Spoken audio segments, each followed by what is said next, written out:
27 फरवरी 2002 गुजरात में एक आम सुबह की तरह शुरू हुई। किसी को नहीं पता था कि यह दिन देश के इतिहास में एक काले दिन के रूप में दर्ज होगा।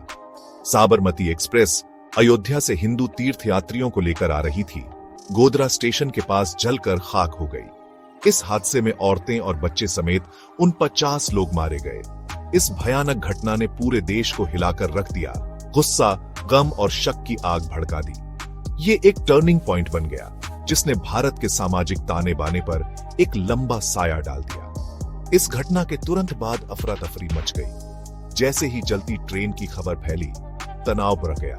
इल्जाम और जवाबी इल्जाम लगने लगे। देश ने अविश्वास और डर के साथ देखा जब टीवी पर जली हुई ट्रेन और पीड़ितों की तस्वीरें आईं। गोधरा कांड सिर्फ एक हादसा नहीं था, यह सुलगते हुए सांप्रदायिक तनाव में एक चिंगारी थी।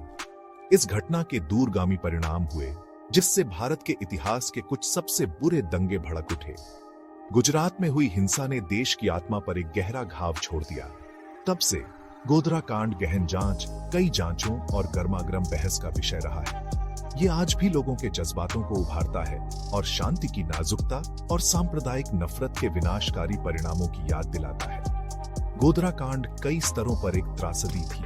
ये कानून व्यवस्था की विफलता, मानवता की विफलता और अपने नागरिकों की रक्षा करने में भारतीय राज्य की विफलता थी। इस घटना ने भारतीय समाज में गहरे सांप्रदायिक विभाजनों और राजनीतिक लाभ के लिए उनका इस्तेमाल करने में आसानी को उजागर किया।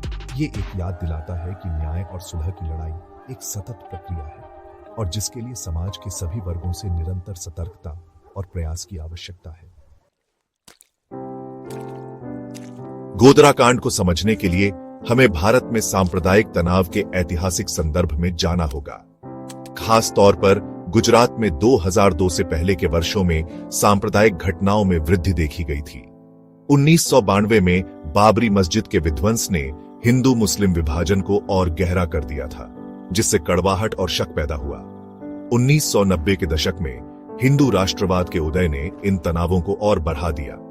हिंदू राष्ट्र की बात तेजी से फैली, जिसमें अक्सर मुसलमानों को अलग दिखाया जाता था। इस बयानबाजी ने ऐतिहासिक शिकायतों की भावना के साथ मिलकर सांप्रदायिक हिंसा के लिए जमीन तैयार की। विश्व हिंदू परिषद (VHP), एक हिंदू राष्ट्रवादी संगठन, ने अयोध्या में विवादित स्थल पर राम मंदिर बनाने के लिए एक आंदोलन शुरू किया था। कार सेवक मंदिर निर्माण के लिए स्वयंसेवक साबरमती एक्सप्रेस से अयोध्या से लौट रहे थे। ट्रेन में कार सेवकों के एक बड़े समूह की मौजूदगी ने इसे उन लोगों के लिए निशाना बना दिया जो सांप्रदायिक हिंसा भड़काना चाहते थे। गोधरा कांड के बाद आरोप प्रत्यारोप तेज हो गए। कुछ समूहों ने दावा किया कि आग एक पूर्व नियोजित साजिश थी, जबकि अन्य ने कहा कि यह हिंसा का एक अचानक हुआ काम था। सच्चाई, जैसा कि अक्सर होता है, शायद कहीं बीच में है। इस बात से इनकार नहीं किया जा सकता है कि यह घटना भारतीय समाज में व्याप्त गहरे सांप्रदायिक विभाजनों का एक दुखद रूप थी। गोधरा कांड ने पूरे भारत में सदमे की लहर भेज दी, जिससे सच्चाई का पता लगाने और अपराधियों को सजा दिलाने के लिए पूरी जांच की मांग की गई। भारी जन दबाव में भारत सरकार ने सुप्रीम कोर्ट के रिटायर्ड जज जस्टिस जी.टी. नानावती की अध्यक्षता में एक जांच आयोग नियुक्त किया। नानावती आयोग, जैसा कि इसे जाना जाने लगा, को इस घटना के कारणों और इसके बाद गुजरात में हुई हिंसा की जांच करने का काम सौंपा गया था।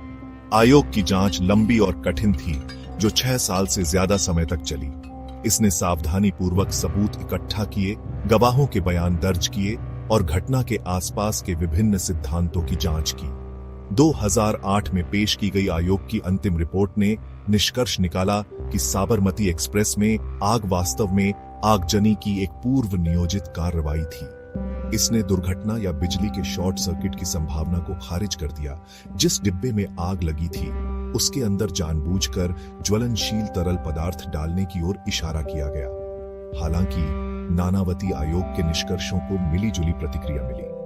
जहां कुछ लोगों ने इसे न्याय की दिशा में एक कदम बताया, वहीं अन्य लोगों ने बाद के दंगों में तत्कालीन गुजरात सरकार को किसी भी तरह की मिलीभगत से मुक्त करने के लिए इसकी आलोचना की। पूर्व नियोजित साजिश के रिपोर्ट के दावे ने बहस को और हवा दी। कुछ लोगों ने पेश किए गए सबूतों और कुछ गवाहों की विश्वसनीयता पर सवाल उठाए। विवादों के बावजूद नानावती आयोग की रिपोर्ट गोधरा कांड की सबसे व्यापक आधिकारिक जांच मानी जाती है। इसने त्रासदी और उसके बाद की हिंसा तक की घटनाओं में बहुमूल्य जानकारी प्रदान की, भले ही इसने कुछ सवालों को अनुत्तरित छोड़ दिया हो। रिपोर्ट के निष्कर्षों पर अभी भी बहस और चर्चा जारी है, जो इस घटना से भारतीय समाज के भीतर पैदा हुए गहरे विभाजनों को दर्शाता है।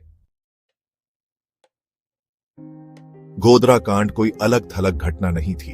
ये एक चिंगारी थी जिसने हिंसा की आग भड़का दी, जिसने हफ्तों तक गुजरात को अपनी चपेट में ले लिया। त्रासदी के बाद राज्य भर में मुसलमानों और उनकी संपत्तियों को निशाना बनाकर जवाबी हमलों की एक लहर दौड़ गई। गुस्से, अफवाह और बदले की प्यास से भरी भीड़ सड़कों पर घूमती रही। गोधरा कांड के बाद हुई हिंसा भयावह और व्यापक थी। घरों को लूटा गया और जला दिया गया, व्यवसायों को नष्ट कर दिया गया और पूजा स्थलों को अपवित्र कर दिया गया। पुरुषों, महिलाओं और बच्चों पर बेरहमी से हमला किया गया। अक्सर उन्हें काट कर मार डाला गया या जिंदा जला दिया गया। आधिकारिक तौर पर मरने वालों की संख्या 1000 से ज्यादा थी, लेकिन मानवाधिकार समूहों का मानना है कि वास्तविक संख्या बहुत ज्यादा है। 2002 के गुजरात दंगों ने सांप्रदायिक नफरत का बदसूरत चेहरा और भारत के धर्मनिरपेक्ष ताने बाने की नाजुकता को उजागर किया। हिंसा ने देश की आत्मा को झकझोर कर रख दिया। राज्य की अपने नागरिकों की रक्षा करने और कानून के शासन को बनाए रखने की क्षमता पर सवाल उठाए। दंगों के जख्म गहरे हैं, जो दर्द, अविश्वास और विस्थापन की विरासत छोड़ गए हैं। गोधरा कांड और उसके बाद की हिंसा का भारतीय समाज पर गहरा प्रभाव पड़ा। इसने सांप्रदायिकता के मूल कारणों को दूर करने और शांति और सद्भाव बनाए रखने के लिए जिम्मेदार संस्थानों को मजबूत करने की तत्काल आवश्यकता पर प्रकाश डाला। 2002 की घटनाएं नफरत की मानवीय कीमत और सभी के लिए सहिष्णुता और सम्मान की संस्कृति को पोषित करने के महत्व की याद दिलाती है। भाग 5, फिल्मी झलकियां, साबरमती रिपोर्ट और सच्चाई की तलाश।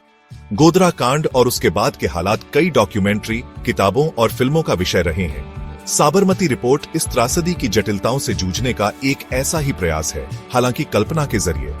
फिल्म गोधरा कांड पर सीधे तौर पर आधारित नहीं है, लेकिन 2002 की घटनाओं से प्रेरणा लेती है और न्याय, सच्चाई और सांप्रदायिक हिंसा की मानवीय कीमत के विषयों की पड़ताल करती है। साबरमती रिपोर्ट पत्रकारों के एक समूह के इर्द गिर्द एक काल्पनिक कहानी बुनती है, जो एक ट्रेन जलने की घटना की जांच कर रहे हैं, जो गोधरा त्रासदी से काफी मिलती जुलती है।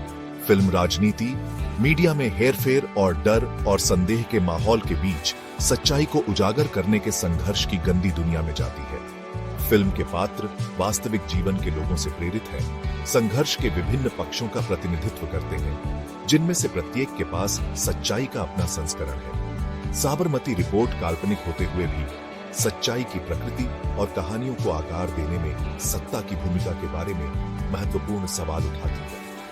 फिल्म न्याय और जवाबदेही की तलाश में पत्रकारों और कार्यकर्ताओं के सामने आने वाली चुनौतियों पर प्रकाश डालती है।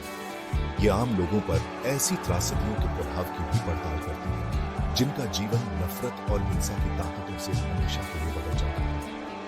गोधरा कांड पर अन्य फिल्मों और वृत्त चित्रों की तरह साबरमती रिपोर्ट अतीत को याद रखने और उससे सीखने के महत्व की याद दिलाती है। इस त्रासदी की जटिलताओं की पड़ताल करके ये रचनाएं न्याय, सुलह और ऐसी भयावह घटनाओं को फिर से होने से रोकने की जरूरत के बारे में एक व्यापक बातचीत में योगदान करती है। भाग 6, न्याय की भूल भुलैया, सच्चाई और झूठ की भूल भुलैया में रास्ता ढूंढना। गोधरा कांड और उसके बाद के दंगों के बाद न्याय की तलाश सबसे जरूरी हो गई। भारतीय न्यायिक प्रणाली, जिसे अक्सर धीमी गति और लंबित मामलों के लिए आलोचना का सामना करना पड़ता है, के सामने एक बड़ी चुनौती थी। हिंसा का विशाल पैमाना, आरोपों और प्रत्यारोपों के जटिल जाल के साथ सच्चाई को स्थापित करना और अपराधियों को जवाबदेह ठहराना मुश्किल बना देता है। गोधरा कांड और दंगों के संबंध में कई मामले दर्ज किए गए, जिनमें हत्या और आगजनी से लेकर दंगा और नफरत भरे भाषण तक शामिल है। मुकदमे लंबे और कठिन थे, गवाहों को धमकाना, राजनीतिक हस्तक्षेप और डर और अविश्वास का माहौल इनकी विशेषता थी। पीड़ितों और उनके परिवारों ने न्याय मिलने की उम्मीद में धैर्यपूर्वक इंतजार किया। भारतीय न्यायपालिका ने अपनी जिम्मेदारी से पीछे नहीं हटी। मुकदमों में तेजी लाने के लिए विशेष अदालतें स्थापित की गईं और कई हाई प्रोफाइल लोगों को सजाएं दी गईं। गोधरा कांड के अपराधियों को मौत की सजा सुनाई गई, जबकि दंगों में शामिल अन्य लोगों को अलग अलग जेल की सजाएं मिली। हालांकि कई मामले अभी भी लंबित हैं और कुछ पीड़ितों के लिए न्याय की लड़ाई जारी है। गोधरा त्रासदी के बाद न्याय की तलाश एक लंबी और घुमावदार सड़क रही है। इसने भारतीय न्यायिक प्रणाली के लचीलेपन का परीक्षण किया है और एक गहरे विभाजित समाज में न्याय प्रदान करने की चुनौतियों को उजागर किया है। जबकि कुछ हद तक जवाबदेही हासिल की गई है, कई लोगों के लिए न्याय की तलाश अधूरी है। भाग 7, गवाह और गवाही, मलबे से आवाजें। गोधरा कांड और गुजरात दंगों से संबंधित मुकदमे प्रत्यक्षदर्शी खातों पर बहुत ज्यादा निर्भर थे। सैकड़ों लोग अपने अनुभव साझा करने के लिए आगे आए। उन्होंने जो भयावहता देखी और जो नुकसान हुआ उसे बताया। ये गवाही अक्सर आंसुओं और कांपती आवाजों से दी जाती थी, उन काले दिनों के दौरान हुई क्रूरता की एक झलक दिखाती थी। हालांकि गवाहों की गवाही इकट्ठा करने और पेश करने की प्रक्रिया चुनौतियों से भरी थी। कई गवाह अपनी और अपने परिवारों की सुरक्षा के डर से आगे आने से हिचकिचा रहे थे। गवाहों को धमकाने के आरोप लगे थे। कुछ ने दावा किया कि उन्हें अपने बयान बदलने के लिए धमकी दी गई या मजबूर किया गया। खतरों के बावजूद कई बहादुर लोग सत्ता के सामने सच बोलने के अपने संकल्प पर अडिग रहे। उनकी गवाही अक्सर फोरेंसिक सबूतों और मीडिया रिपोर्टों द्वारा पुष्टि की जाती है, ने सजा सुनिश्चित करने में महत्वपूर्ण भूमिका निभाई। जीवित बचे लोगों और गवाहों की आवाजें त्रासदी की मानवीय कीमत और न्याय की तत्काल आवश्यकता की एक शक्तिशाली याद दिलाती है। गोधरा कांड और गुजरात दंगों की गवाही मानव आत्मा के लचीलेपन का प्रमाण है। वे हमें याद दिलाते हैं कि अकल्पनीय भयावहता के बावजूद सच्चाई और न्याय की तलाश जारी रहनी चाहिए। मलबे से आने वाली ये आवाजें गवाहों की रक्षा करने और यह सुनिश्चित करने के महत्व की याद दिलाती हैं कि उनकी गवाही बिना किसी डर या पक्षपात के सुनी जाए। भाग 8, राजनीति का भार, सत्ता के खेल में सच्चाई एक मोहरा। गोधरा कांड और उसके बाद के दंगे राजनीति से गहराई से जुड़ गए। यह घटना बढ़े हुए सांप्रदायिक तनाव और राजनीतिक ध्रुवीकरण की पृष्ठभूमि में हुई। गुजरात में नरेंद्र मोदी के नेतृत्व वाली सत्तारूढ़ भारतीय जनता पार्टी भाजपा पर विपक्षी दलों ने निष्क्रियता और हिंसा में मिलीभगत का आरोप लगाया था। भाजपा ने अपनी ओर से इन आरोपों का पुरजोर खंडन किया, यह दावा करते हुए कि दंगे ट्रेन जलने की घटना के जवाब में गुस्से का एक अचानक विस्फोट थे। पार्टी ने अपने विरोधियों पर चुनावी लाभ के लिए त्रासदी का राजनीतिकरण करने का आरोप लगाया। गोधरा कांड और उसके बाद के हालात एक राजनीतिक मुद्दा बन गए, जिसमें दोनों पक्ष एक दूसरे पर आरोप लगाते रहे। गोधरा त्रासदी के राजनीतिकरण का न्याय की तलाश पर हानिकारक प्रभाव पड़ा। जांच और मुकदमे अक्सर राजनीतिक कारणों से प्रभावित होते थे, जिसमें पक्षपात और हेरफेर के आरोप लगते थे। पीड़ित और उनके परिवार खुद को दो तरफा हमले में फंसा पाते थे। न्याय की उनकी तलाश राजनीतिक चालबाजी के जाल में फंस जाती थी। गोधरा कांड और गुजरात दंगे धर्म और राजनीति को मिलाने के खतरों की याद दिलाते हैं। इस घटना ने इस बात पर प्रकाश डाला कि कैसे सांप्रदायिक तनाव का इस्तेमाल राजनीतिक लाभ के लिए किया जा सकता है, अक्सर विनाशकारी परिणामों के साथ।